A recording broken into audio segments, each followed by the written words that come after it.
Hello everybody, my name's Atley. Welcome back to my SnowRunner hard mode playthrough. We're currently in the Paystar 5600 TS and we're in Michigan, and the reason for that is I'm doing a fuel run. The Paystar 5600 TS was empty, the Kodiak fuel bunker was empty. I was basically out of fuel on Big Salmon Peak and I decided to do a fuel run, and then whereas I normally do these entirely off camera, I thought I'd start the episode with me driving back through a little bit of Michigan, get myself back to the garage, retain this. I'll pay $3,500 to bring it here.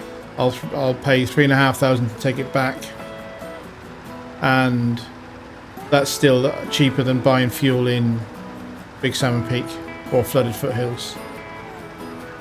In the previous episode of Yukon, we delivered 2 lots of long logs to the northern warehouse. Went fairly well. I tipped the truck over once and I spilled the logs once, but by my standards that counts as fairly well lately. The last episodes that have been published have been special expeditions into Amur. One fairly long 2.25 hours special expedition to unlock the Zik 605R, so that is now unlocked and available to me to use on this save. And the other one was a much shorter expedition to go and get the active suspension for the Azov 73210. So when we get back to Yukon, we're going to fit that and we're going to outfit that Azov for a bit of logging. But first of all, we've got to get back to the Michigan garage with this fuel. I've got a Scout fuel carrier here near the garage that has been sat there since the Michigan series, and I use it to make sure any vehicles that I put in the garage are fully fueled up. So we'll refuel from the fuel carrier. We burnt 30 litres getting back from the fuel station to here, and then we're now full. We can go into the garage, retain it here, and move back over to Yukon. And I decided to use the Big Salmon Peak garage for this fuel because although we're almost done with content that's for the Big Salmon Peak map, for Flooded Foothills contracts they need quite a lot of metal rolls, and we're going to be coming into here for them. We're going to be coming in for logs. We've still got some logging left to do. I think it's justified for me to have this fuel here rather than deploying it in Flooded Foothills and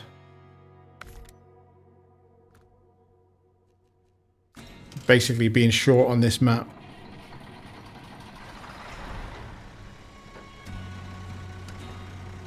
So I'll park this back where it was, use it to fuel the Azov up, then the Azov can go in and be reconfigured for its active suspension.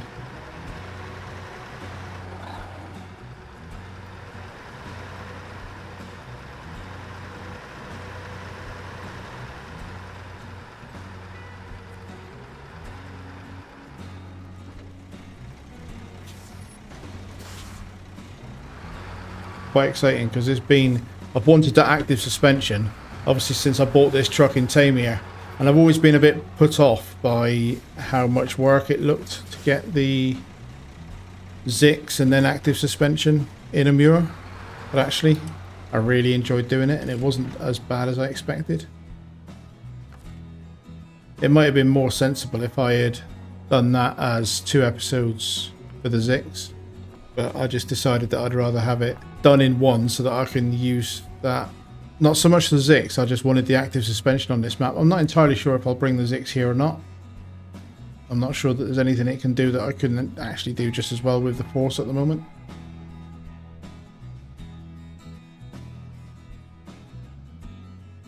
Given there's an icy road for the only high saddle delivery.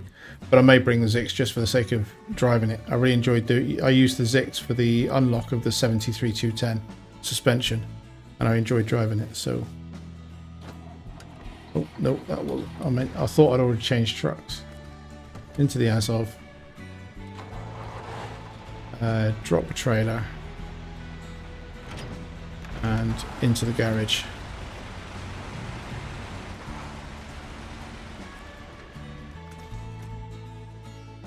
Customize. Suspension. Active. Done. Sell the stock. Well, that gives me nearly $3,000 back. That's not bad. I have no reason to think I will ever want the stock suspension again. I thought about putting muds on it for the thing I'm about to do, but no, I think I'll stick to chains. I don't want to pay for muds. I don't need all terrains, sell them. Don't want to pay for muds. No. And then shall I put the long... I think I'll put the crane back on just because I would have been better off with it last time. If I haven't got it, I'll need it. If I've got it fitted, I won't need it. And then back out. Drive around to the Aramatsu. Well, I could load myself now, but the Aramatsu's already parked up and is my preferred crane. It's just if I spill the logs like I did in the last episode, then I've got this option to reload them, whereas the Aramatsu, I was only able to reload them last time because I was close by.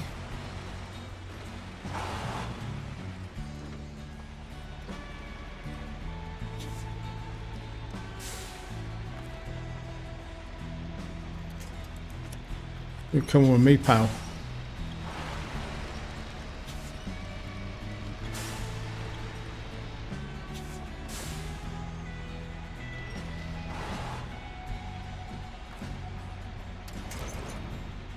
Right, lights on. Active suspension. So it doesn't move it a hell of a lot, but I am told that it makes quite a difference to the ride of the vehicle. And it might mean that the muddy water only comes up to the driver's chest rather than his chin. Let's go and get loaded up with some long logs.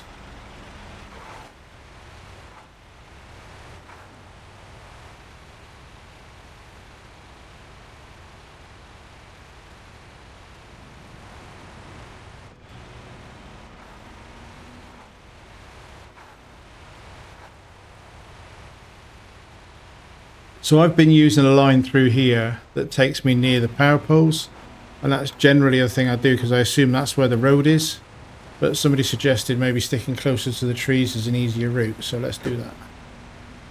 And then we'll talk about suggestions for alternate routes out once we're loaded.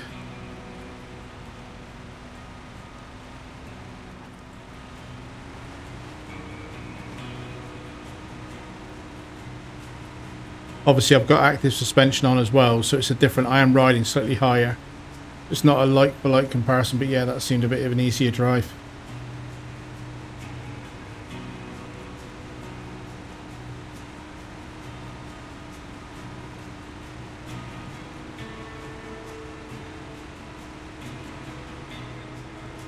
So I'm going to do something slightly different this time.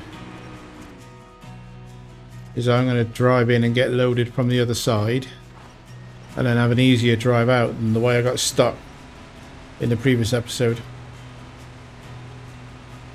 So negotiate the harder terrain with no cargo on board. So change truck, Aramatsu, lights on, cargo, long logs.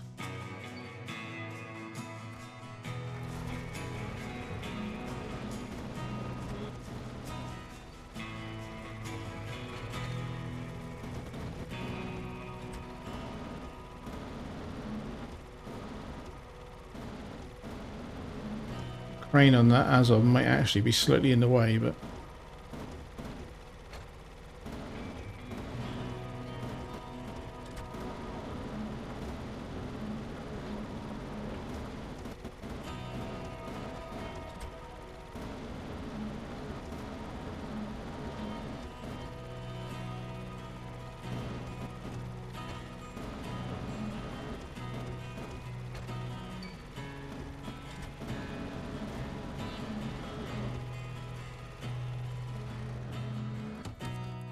into the Azov, pack the cargo, Lights on. Back it up, nice straight line, no messing about with this trailer. Back it up. Just enough to get out of the loading zone.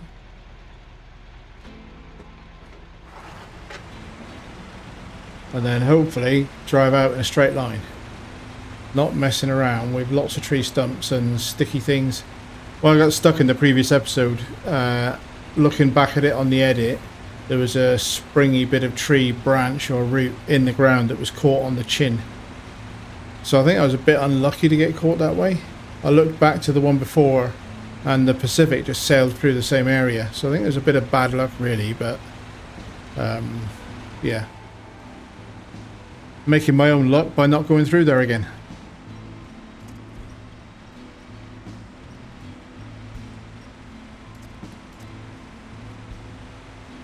Let's have a little look at the cab view while we're crawling along so slowly.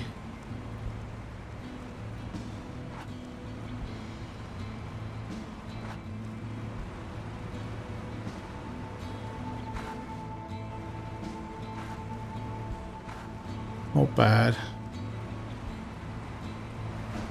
Right, so before I go over there, engine off, let's have a look at the map. So in comments, Lex had suggested something that I think does make sense. So the suggestion was that instead of coming out through this muddy water, you could come across here, which is the start of the route I did for the contest in a previous episode, and then come up here and either take the road around the factory or probably just come through this route to the road. I do think that's a viable option, but I think in terms of like for like comparison, I'm just going to try this with a full load on, hugging the trees but with active suspension on, and just see how this goes to compare what it was like to not having the active suspension. But yeah, thanks for the suggestion. I think that's a thing that I might try at some point, but for this trip I'm going to see how it goes with raised suspension, or with active suspension in raised mode. And I'm going to hug the trees rather than the Armco barrier. Bit of a bow wave on my windshield, that's funny. That wasn't too bad as a route. I think I'll just stick to that for now that I've got the active suspension.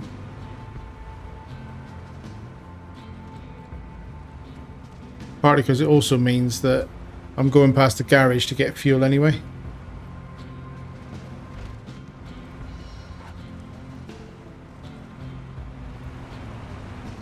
And then in terms of getting up, now that I'm here, in terms of getting up to this camp, I could turn left and take the mountain trail up, or I could come to here and go up this side. I think that is less of a steep climb, and you're ending up at the same place, but it feels like this one goes up to a higher peak and then back down again, whereas this, there's a lower peak to get over before you go back down to the same location. So I think that's a better route. Let's try it.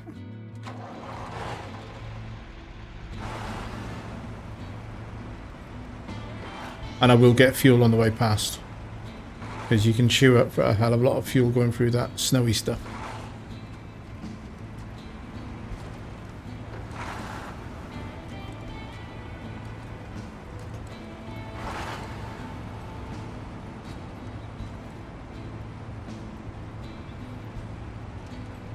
So this is now fully upgraded Azov S05E25.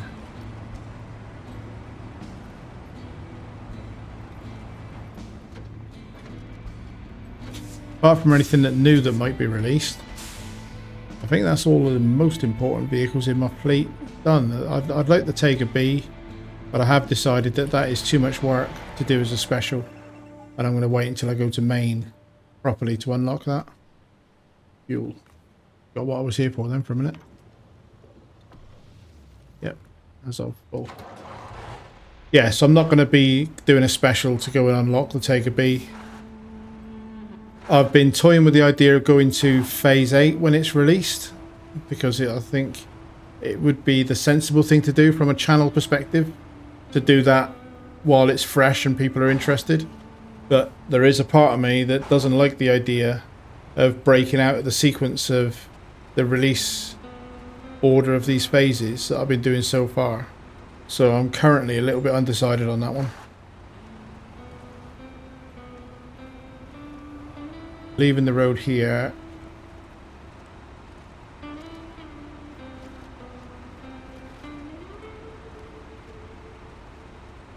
So in terms of active suspension, I suppose to use it properly, you would be lowering it whenever you're on asphalt and then raising it whenever you're off-road. But I'll probably end up just leaving it raised all the time.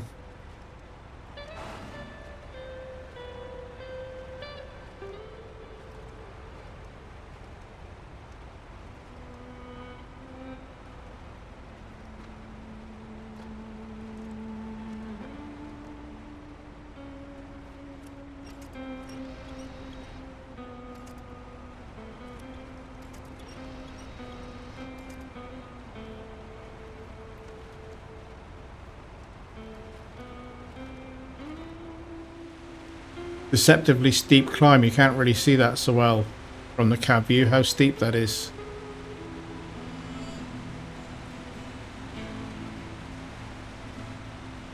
This is where I rolled the twin steer over, putting it on a tow rope.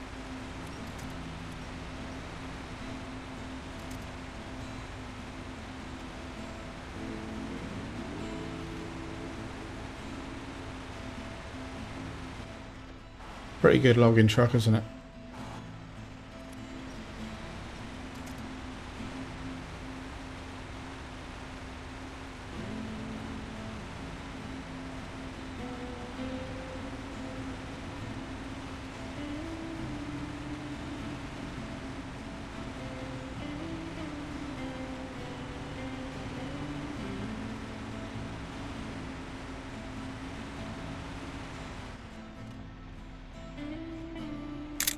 Great photo opportunity. We're good to pass up.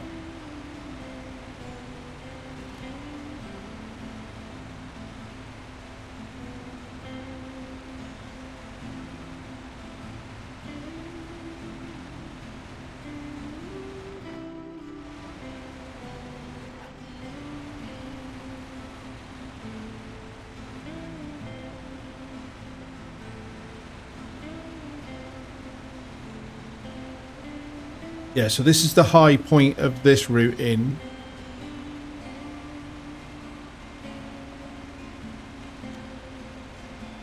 But you can see from the horizon ahead of me that the high point of coming in from the other side is quite a lot higher. So I do think that this is the best side to approach this warehouse.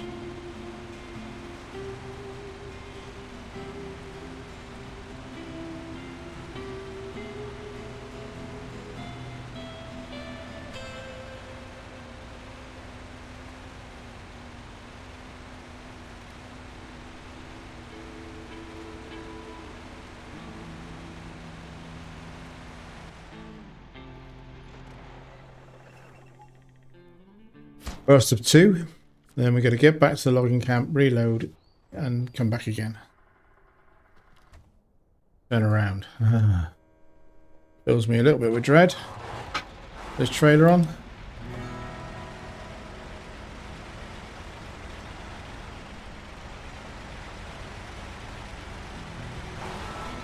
If I can turn it around by reversing it in a more or less straight line, I'll give it a go. Alright. The problem I had the couple of times I've tried turning with it and tipped over is a very restricted amount of space. If I can reverse it in a straight line and that gives me the room to turn around, I don't need to drop it.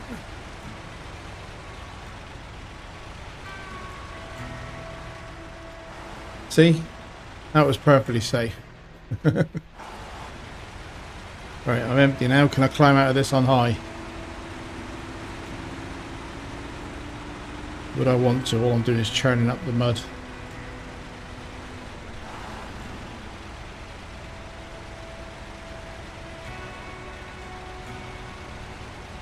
So back the way we came, all the way back to the logging camp, load up and come in again.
And repeat.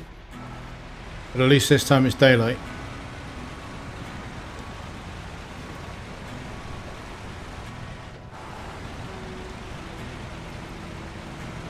So, fairly smooth going so far, which is obviously commentator's curse, and it's all about to go terribly wrong. Because that's what happens when you say stupid things like, it's all going too well.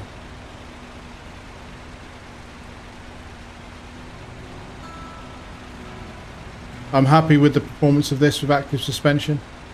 It feels, it's a very capable truck anyway, but I don't think I've felt the chin catch on anything yet. Which again is a stupid thing to say because it probably means it'll catch on everything now, but no. So far this is riding definitely a lot better.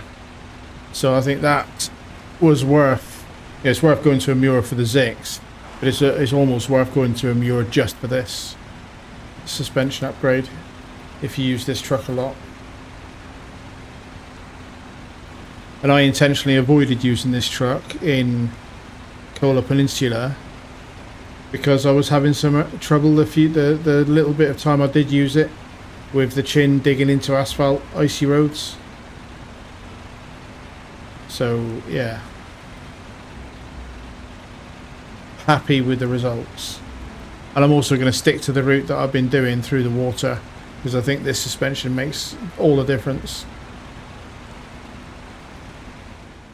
Technically, the crane reduces my power to weight efficiency, but personally, you know, I'm a big believer in using a crane. Just the peace of mind of spilling cargo and being able to reload it, to me, is worth it. And it's like a joke we used to have in our family as a kid, and I'm sure loads of people do have that, especially if they live in a country like England where the weather can be a bit unpredictable, is that if you take an umbrella on holiday with you in the summer, it won't rain. But if you haven't got one, it'll pour down. So this crane is my umbrella.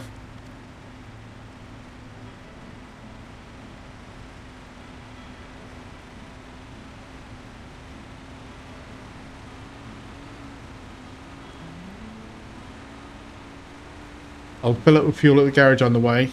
What is my fuel like? 40 litres. I hope I get to the garage then, I suppose. I'm pretty close.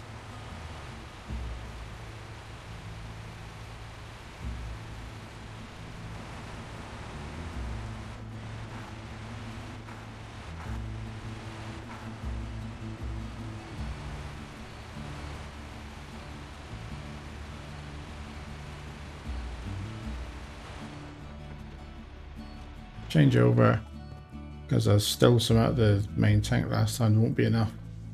And then the Azov, unlike the other newer trucks that I've unlocked, doesn't have any additional add-on fuel capacity, which is a shame, right? That roof is just screaming out for a nice big roof rack full of fuel. We want it all, don't we?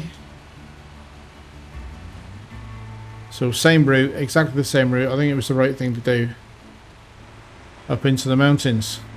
And we're not going to do cab view this time because it's daylight. So we're going to see a bit more of what's going on.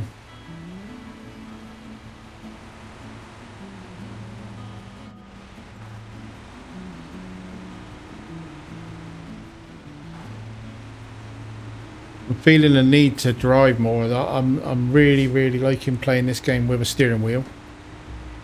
I think it makes a huge difference to the enjoyability of the game. And having got a sim rig set up, it's also making me want to do other driving games.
Thinking while I'm driving there,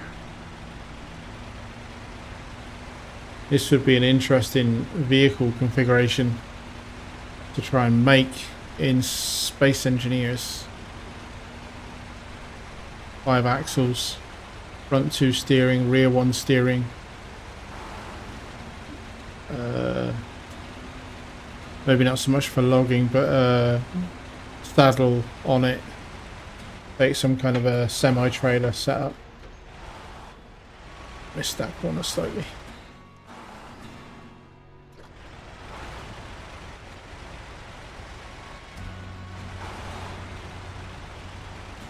I didn't intend time-lapsing so much of that because it's daylight.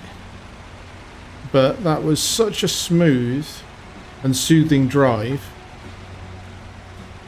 that I didn't really have anything to talk about.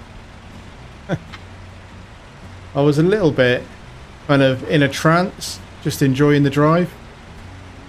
So unfortunately, that is going to be a little bit more time-lapse than I expected. But it's because I was enjoying the drive. But yeah, I'm considering trying to remake a semi flatbed version of this truck in Space Engineers. Might be a bit of fun.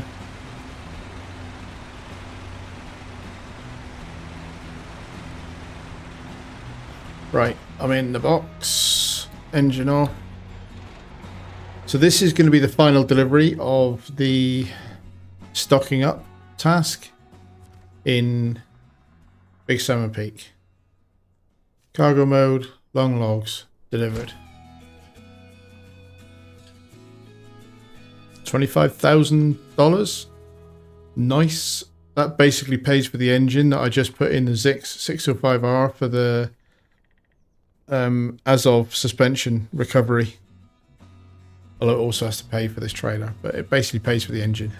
And we're back up to 72,000, and I haven't sold either of the forklifts yet, by the way, so I've still got money in the bank, collateral in the garage that I can sell. So stocking up, now our supplies will last. Good to have someone to rely on. Here's your reward, 25 grand. That's pretty good. I fancy this job.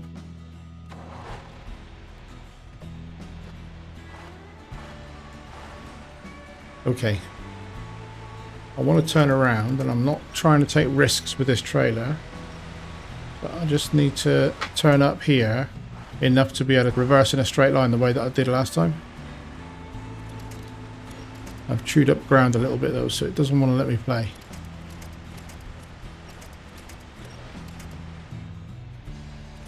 I'm not trying to tip over just so I've got content for the rest of the episode. Honest. I am actually trying to just turn around a bit. Chewed up that ground a little bit too much. If I avoid letting that trailer jackknife me, it should be safe enough. Okay. Stressful part over, let's talk. So I'm turning around and I'm driving out. I'm not going to do any more deliveries in this episode. And this is the sort of thing that I would quite often do off camera. But I am trying now to reduce how much off-camera stuff and cut stuff there is. It's a hard mode playthrough, and a few comments recently have made me sort of reconsider that even though I don't cut very much in the episodes, when I do stuff off-camera to get ready for an episode, that's content that you guys don't get to see. Which is why I showed the sort of tail end of me doing the refueling in Michigan at the start of this episode. Is to reduce the amount of off-camera stuff that there is. And from the timings of this episode, I've got time. So we can talk while I'm driving back, but this is just going to be me talking now until I get back to the garage area. And then I think for the next episode, I've got two choices. I can either throw medium log add-on onto this and do the medium logs part of this map, or, and this is probably my preferred option, get active on the blue semi-trailer and start shifting metal rows to start getting some stuff done for the other map, so that when I get to the point that I'm finished with the contracts on this map, I'm also finished with cargo and I can go to Flooded Foothills and just stay there and have all of my trucks in Flooded Foothills. And it also breaks up what is, to me, not necessarily to you because nobody's complained about it, but to me a little bit monotonous. If all I do is logging for 10 episodes, I'll find it a bit boring. So I think next episode I'm going to mix it up and get on with some metal rolls deliveries out of clearing out some of these factories.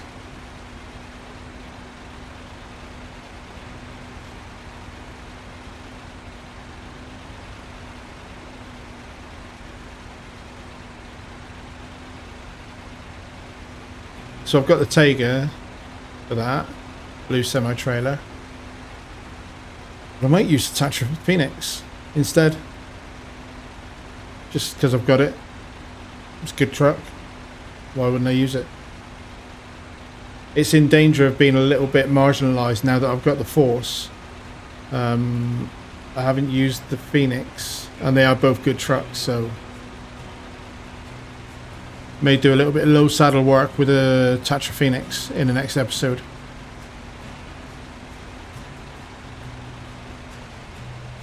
Going downhill now, see if we can get a little bit of speed up.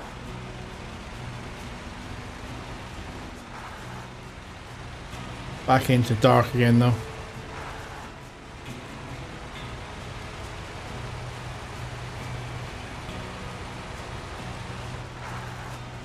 Maybe I'll stick it back in the cab view with the drive back down this side of the hill. Been a little bit of discussion in comments about nighttime driving and reaction to my previous sort of cab view stuff, and yeah, it is better done if you're doing relatively slow paved road work. It's not great for off-road, and my biggest worry with it is whether it invokes motion sickness for people, which isn't something I've ever suffered with particularly, but I know I've got family members who suffer from motion sickness and it's not pleasant.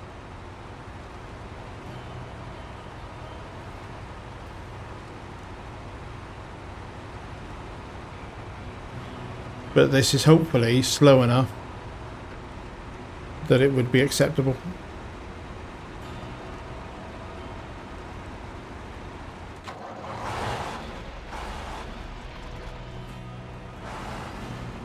So the engine cut out again then.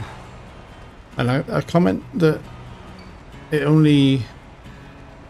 maybe only happens when you pedal to the metal type of scenario. And that's not what I was doing then. I was kind of high gear and feathering it a little bit. So I just think that maybe they've introduced a new bug in a recent update. And it's not unusual, you know, the Phase 8 is in public test server, but for game developers it's not unusual for them to start releasing some of the changes that relate to a new big expansion in advance into production. Like if they're not specific, if there's changes that aren't specific to those maps, maybe they patch them into the so that it's not like a everything going live on one day type of migration. I think they've done something, because I've never noticed it before. I find it hard to believe that it would be a specific controller issue. Oh hello, I've hit that armcore barrier, haven't I? I've gone too tight. Took that corner too tight.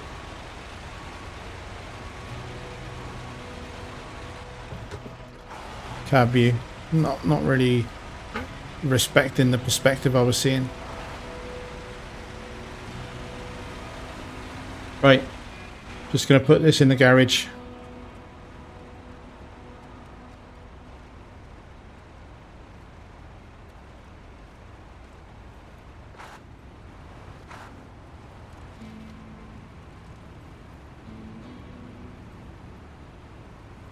Very pleased with the performance of it with its active suspension. And there we go. Let me put it into fake daylight mode for a moment. So I'm going to wrap this episode here. Got it back to the garage. Not going to do anything else with it for a minute. Probably won't use it in the next episode. Probably, like I say, we'll be on low saddle work doing cargo haulage into flooded foothills to make a start on that content. But feels good to have got that long logging contract out of the way, because it's a fairly big piece of work. It took me a total of 4 episodes, including the one where the Pacific failed to do the climb up the hill. So 3 episodes really. If I'd have used this truck in the first place, it would have been 3 episodes. But it was good to get it done. I hope you enjoyed watching it. I hope you're looking forward to the next episode. I hope to see you in that next episode. But in the meantime, thank you very much and goodbye.